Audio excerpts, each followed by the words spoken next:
Mi suegra intentó drogarme para arruinar mi vida, pero terminé exponiendo todos sus secretos. Mi nombre es Leandro Molina.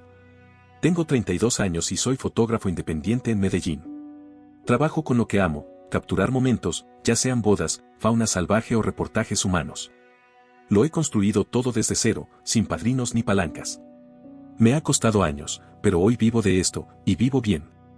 Aunque eso no parece suficiente para los padres de mi esposa, especialmente para su madre, Marta. Cada cena familiar era un recordatorio de que yo no encajaba en el molde que tenían en mente para su hija. Su esposo, Horacio, nunca se molestaba en disimular el desprecio que sentía por mi carrera. ¿Y cómo va ese pasatiempo con la camarita?, solía decir, sirviéndose vino como si me hiciera un favor con su atención. La cosa es que nunca quise aprobación de nadie, salvo de Renata, mi esposa. Nos conocimos hace 6 años, en una galería donde exponía unas fotos de calle que hice durante un viaje al sur. Ella estaba terminando su maestría en biología marina y se quedó mirando una imagen de un pescador en Tumaco como si leyera un poema. Hablamos durante horas. Desde ese día, fuimos inseparables. Pero desde que empecé a formar parte de su vida formalmente, los padres de Renata dejaron claro que no era bienvenido. Horacio no perdía oportunidad para recordarme que su hija había podido casarse con alguien más estable. Marta, en cambio, era más sutil, sonreía cuando me veía y cuchicheaba cuando me iba. Me presentaba como el fotógrafo a sus amigas, como si yo fuera un hobby más de su hija. No importaba lo que hiciera. Si llevaba vino caro, si mostraba publicaciones en revistas internacionales, si hablaba de mi contrato con una fundación ambiental, siempre era ignorado. Ellos vivían en una burbuja donde los títulos y los sueldos fijos eran el único símbolo de éxito. Una vez, durante una cena navideña, escuché a Marta hablando por teléfono en la cocina. Renata pudo haberse casado con Andrés, ya sabes, el cirujano, pero eligió al artista. Esa palabra, artista, le salió como si estuviera nombrando una enfermedad. Cuando Renata y yo les contamos que estábamos buscando tener un hijo, Horacio me llevó aparte y me dijo, con esa voz de banquero que confunde consejos con amenazas, los niños son caros, hijo. Tal vez consíguete un trabajo real antes de meterte en eso. Nunca le conté todo esto a Renata. No quería ponerla entre la espada y la pared. Ella los amaba a pesar de todo, y yo no quería obligarla a elegir. Así que aprendí a sonreír, a aguantar. A fingir. Pero esa noche, la noche del cumpleaños de Marta, algo cambió. Había pasado la semana en el Chocó, siguiendo a una comunidad que protegía tortugas marinas. Caminatas de madrugada, lluvia torrencial, barro hasta las rodillas. Volví con las piernas temblando, con hambre de cama y silencio. Pero Renata insistió. Es su cumpleaños. Solo un rato. Vamos, por favor, me pidió. Y yo fui. Por ella. Me puse una camisa limpia, me afeité rápido, y manejamos hasta su casa en el poblado. Una casa grande, blanca, con una fachada pretenciosa y muebles que nadie usa. Todo estaba donde siempre, Horacio hablando de acciones, Matías, el hermano de Renata, con su esposa Nadia conversando de política como si supieran de qué hablaban, y Marta cuidando hasta el ángulo de las servilletas. Yo contaba los minutos hasta que pudiéramos irnos. Entonces, tras el postre, Marta se levantó emocionada y dijo que había preparado su famosa sangría para cerrar la noche. Se metió a la cocina, y como no quería quedarme escuchando a Horacio presumir de un nuevo cliente, me ofrecí a ayudarla. Fue ahí cuando todo cambió. Al entrar, la vi de espaldas, inclinada sobre 2 vasos que no estaban con el resto. Tenía en la mano un pequeño frasco de vidrio. Lo agitó, vertió unas gotas incoloras en uno de los vasos y lo guardó tan rápido como si yo no la hubiera visto. Y Leandro. Qué amable, pero ya tengo todo listo, dijo con una sonrisa tan artificial que dolía. Este es para ti. Especial para mi yerno favorito. No pude responder. Algo dentro de mí se contrajo. El vaso que me entregaba tenía una capa sutil en la superficie, como una película aceitosa. La luz de la cocina lo delataba. Le sonreí. Déjame ayudarte a llevarlos, dije, tomando ambos vasos. Al llegar al comedor, Horacio estaba revisando su celular, ignorando todo. ¿Sangría, don Horacio?, pregunté, y sin dar tiempo a respuesta, le pasé el vaso que Marta había preparado para mí. Yo tomé una botella de agua. Durante los siguientes minutos fingí normalidad. Pero mi mirada no se despegaba de él. Y entonces sucedió, palideció, se aflojó el cuello de la camisa, comenzó a sudar frío. Pidió permiso y salió corriendo al baño. Los sonidos fueron violentos, inconfundibles. La cara de Marta se desfiguró. Sus ojos se encontraron con los míos. No hizo falta hablar. Ella sabía que yo sabía. Yo sabía que ella sabía que yo sabía. No reaccioné. No la confronté. Solo me serví un trozo de torta y lo comí despacio, mientras Renata salía corriendo a ver a su padre. En el alboroto de gritos y excusas, mariscos en mal estado, seguro, dijo Marta, yo discretamente guardé el vaso intacto. Esa noche no dormí. No por miedo, sino por algo más frío. Un tipo de rabia que no explota, sino que se concentra como una semilla esperando el momento. El lunes siguiente, llevé el vaso a un viejo contacto, Rodrigo, un ex cliente que ahora trabajaba en toxicología clínica. ¿Asunto personal o profesional?, me preguntó. Familiar, respondí. 3 días después me llamó, Leandro, esa bebida tenía benzodiazepinas. No una dosis letal, pero sí suficiente para tumbar a alguien por varias horas, provocar desorientación o pérdida de memoria. Le pedí un informe detallado. No respondí su pregunta sobre cómo lo obtuve. Esa noche, le dije a Renata que prefería no asistir a las cenas familiares durante un tiempo. Dije que estaba preparando una exposición importante. Me creyó. No sabía que estaba preparando otra cosa. En los días que siguieron, algo dentro de mí se transformó. No me sentía víctima. Me sentía alerta. Despierto. Como si todo lo que había ignorado durante años ahora tuviera sentido. Y empecé a atar cabos. Rodrigo me había confirmado que la bebida tenía benzodiazepinas. No era veneno, pero sí una sustancia que podía dejarme fuera de combate. Dormido. Vulnerable. Inservible. ¿Ese era el plan de Marta? ¿Debilitarme frente a Renata? ¿Desaparecerme de una cena importante? ¿Minar mi imagen de forma tan silenciosa que nadie pudiera señalarla? No lo sabía del todo, pero sí sabía que no podía dejarlo pasar. Revisé el vaso de nuevo, lo empaqué con cuidado. Luego comencé a investigar. Marta tenía recetas de ansiolíticos expedidas por 3 médicos distintos. 3. Y no eran recientes. Venía acumulando pastillas durante años. Encontré foros en los que otras mujeres del club social mencionaban episodios extraños, cambios de humor, acusaciones sin fundamento, incluso un robo de joyas en una fiesta. Poco a poco, el perfil se completaba, Marta no era solo una suegra difícil. Era alguien con un historial de manipulación, impulsiva, acostumbrada a salirse con la suya. Y detrás de su sonrisa perfecta había un patrón. Esperé. Observé. Entonces Renata, con la voz despreocupada de quien no imagina el infierno bajo la superficie, me dijo que su madre quería unas fotos profesionales para renovar su perfil social. Me pidió que tú se las tomaras, dijo con una mueca, como quien no sabe si reír o sospechar. Yo, fingí sorpresa. Sí, tú. Es raro, ¿no? Pero dijo que prefería a alguien de confianza. Acepté. Pero fui solo. Sin cámaras encendidas aún. Solo yo, mi equipo y un sobresellado que había preparado con los resultados toxicológicos y copias de sus recetas médicas. Marta me recibió vestida impecablemente, maquillada como para una sesión de portada. ¿No vino Renata?, preguntó. No, preferí que fuera algo más profesional, dije. Pero antes de empezar, quería que vieras esto. Le tendí el sobre. Sus manos temblaron al abrirlo. Reconoció de inmediato los documentos. Su rostro pasó de la confusión al enojo en segundos. Esto es absurdo. Yo nunca, jamás haría algo así, murmuró. Ambos sabemos que si lo hiciste, le interrumpí. Lo que no entiendo es por qué. Entonces dejó de fingir. No eres suficiente para ella, escupió. Nunca lo has sido. Un hombre debe proveer, sostener, construir. No ir por ahí tomando fotos como si eso fuera una carrera. Respiré hondo. ¿Y drogarme era tu forma de mostrarme lo inadecuado que soy? No iba a hacerte daño, replicó, apretando la mandíbula. Solo quería que te perdieras esa ridícula inauguración de galería. Mostrarle a Renata que no puede contar contigo, que no eres fiable. Esa confesión no me enfureció. Me tranquilizó. Confirmaba lo que ya sabía. Y entonces le dije, esto es lo que va a pasar. Le contarás a Horacio lo que hiciste. Y a partir de ahora, me tratarán con respeto. No porque crean que me lo merezco, sino porque saben que la alternativa es mucho peor. Marta intentó reír. Una risa seca. Renata nunca te creería sobre nosotros. No tiene que creerme a mí, respondí. Tiene que creerle al informe del laboratorio. A las recetas. A los vecinos que recuerdan tus escándalos, ¿estás dispuesta a perderla por esto? No esperé respuesta. Recogí mi equipo y me fui sin disparar una sola foto. Esa noche, Marta llamó a Renata llorando. Dijo que yo había sido grosero, que había llegado con una actitud extraña, que la había intimidado. Renata me confrontó.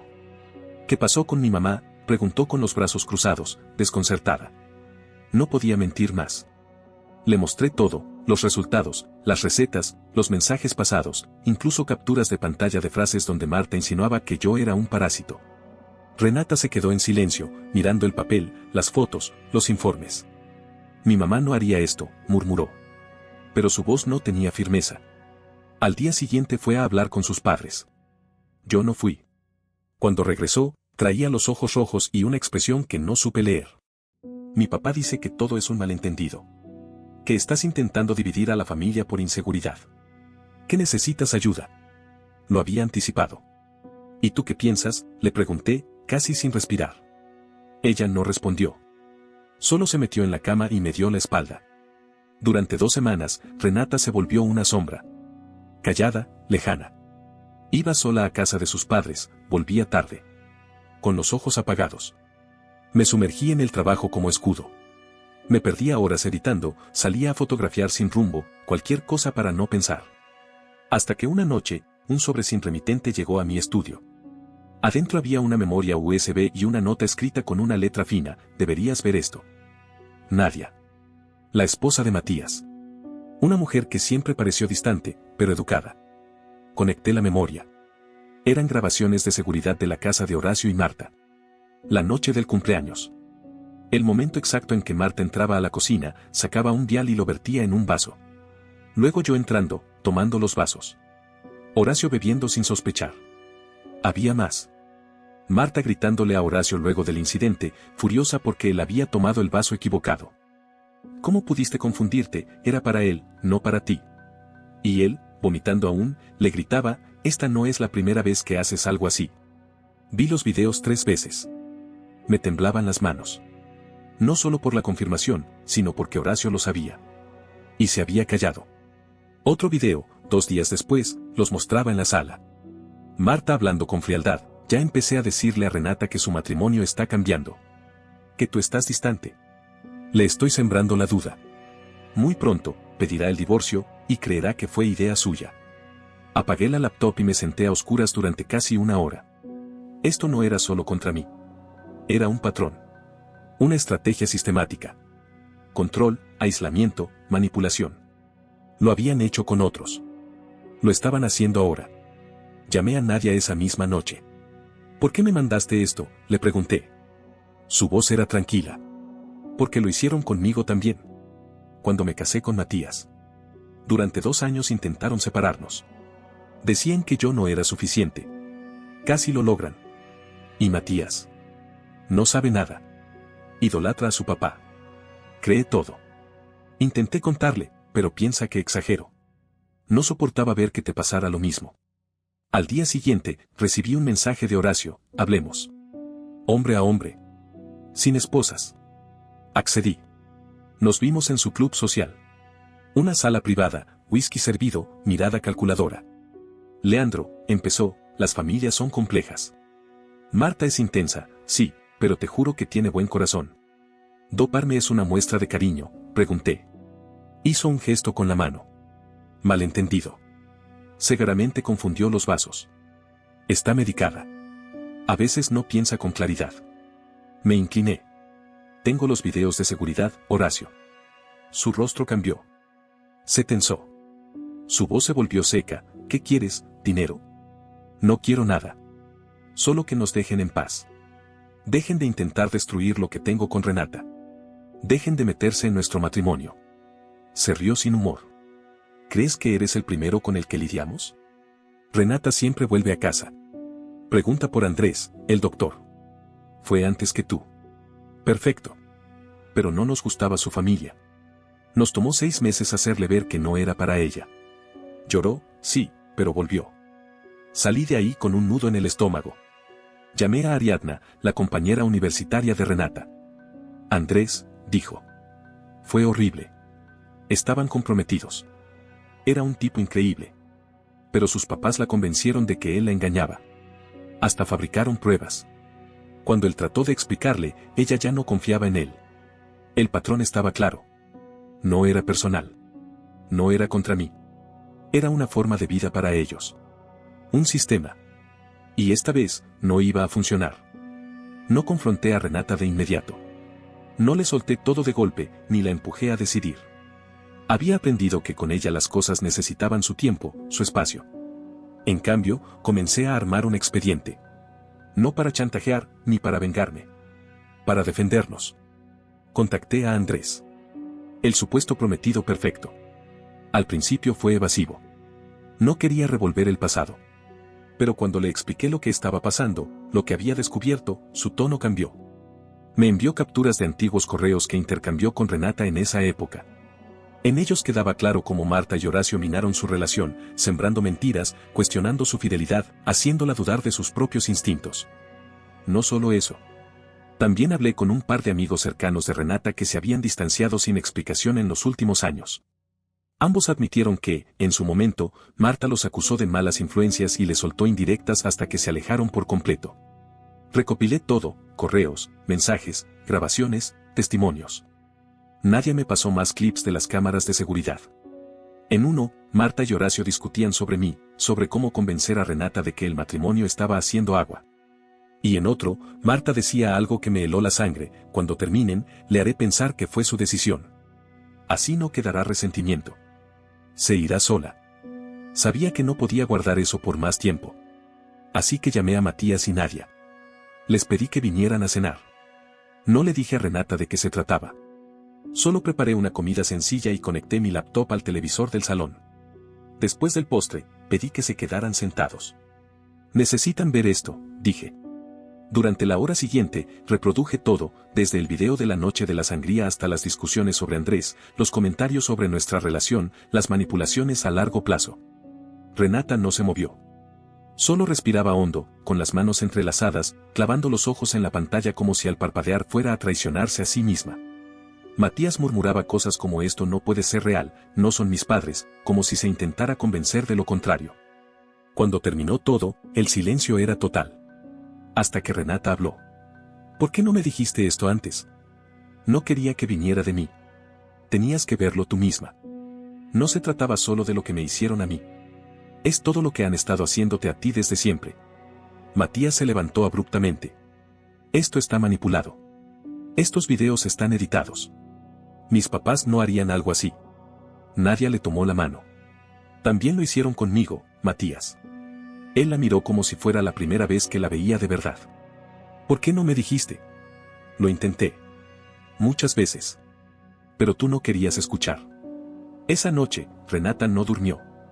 Se quedó sentada en la sala, abrazando sus rodillas, mirando al vacío.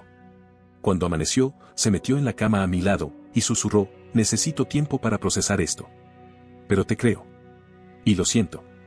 Por haber dudado. No pedí más. Su voz, su mirada, bastaron. Unos días después, Marta llamó. Renata puso el altavoz. Hola, querida. Estábamos pensando que tal vez podrías venir a quedarte con nosotros un tiempo. Tu papá y yo estamos preocupados. A veces, tomar distancia ayuda a ver con claridad. Renata no tardó en responder. Mamá, vi los videos. Hubo silencio. Largo. Luego la voz de Marta, fingiendo inocencia: ¿qué videos? Las grabaciones de seguridad. De la noche que intentaste drogar a Leandro. Y de todas las veces que han intentado sabotear mi relación. Escuché cómo planeabas hacerme creer que todo era mi decisión. Silencio otra vez. Luego Marta dijo: lo que sea que Leandro te haya mostrado está manipulado. Siempre ha estado celoso de nuestra familia. Basta, la interrumpió Renata. Su voz era firme, clara. Vamos a ir esta noche.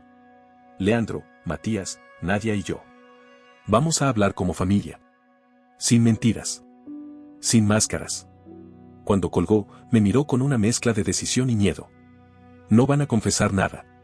Van a decir que todo es mentira. Lo sé, respondí. Entonces, ¿cuál es nuestro plan? Vamos a contarles una historia. Pero esta vez, con pruebas. Y tú vas a escuchar la verdad completa sobre quiénes son. Esa noche, llegamos a la casa de Marta y Horacio. Llevé mi equipo fotográfico, pero no para una sesión. Para grabar. Para dejar constancia. Matías y Nadia ya estaban ahí, sentados tensos en la sala. Marta nos recibió con sonrisa congelada. Horacio, con la típica falsa cortesía. Entiendo que ha habido un malentendido. No es un malentendido, dije mientras montaba el trípode. Es un asunto familiar.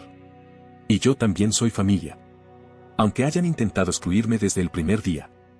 Durante 2 horas, presentamos todas las pruebas. Los videos, los correos, las grabaciones. Cada vez que negaban algo, reproducía otra prueba. Cada vez que intentaban voltear las cosas, mostraba un nuevo archivo. Negaban, sí. Lloraban, también. Pero no había forma de ocultar la verdad por más tiempo. Renata se puso de pie, temblando. Los amo. Son mis padres. Pero esto es imperdonable. Ya no van a controlar mi vida. Matías, por primera vez en años, se puso de su lado. Somos adultos.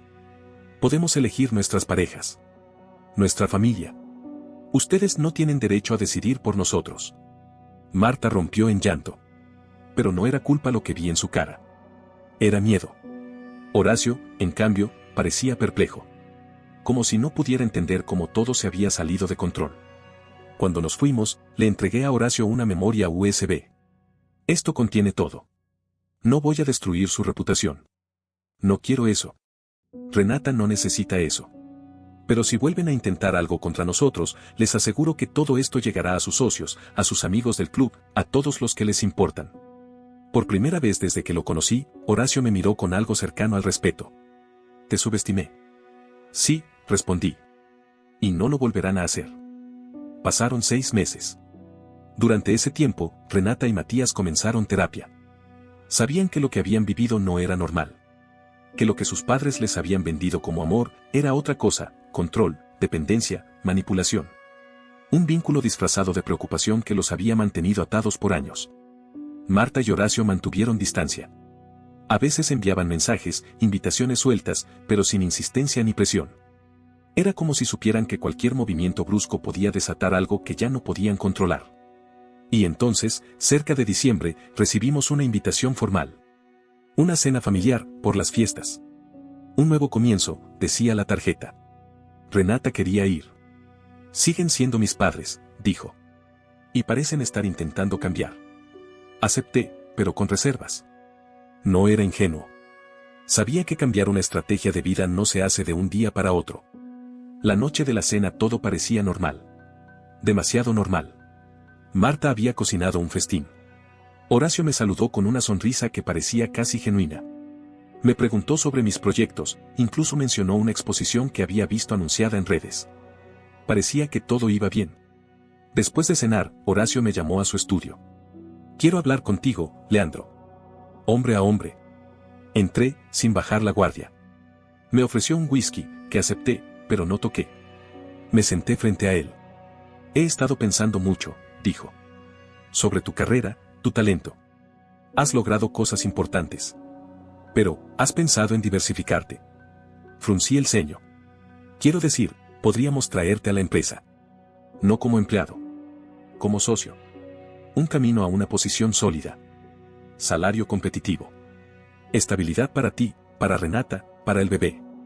Lo miré fijo. ¿Bebé? No sabía que lo sabías. Renata me lo contó esta tarde. Felicidades, de verdad. Será una gran madre. Tomé aire. Dejé el vaso sobre la mesa. Agradezco el gesto. Pero no. Su expresión cambió. La sonrisa se tensó. Leandro, seamos razonables. Esto es una rama de olivo. Una forma de seguir adelante. No, repetí. Es otro intento de control. ¿Quieres domesticarme? Convertirme en algo que puedas tolerar.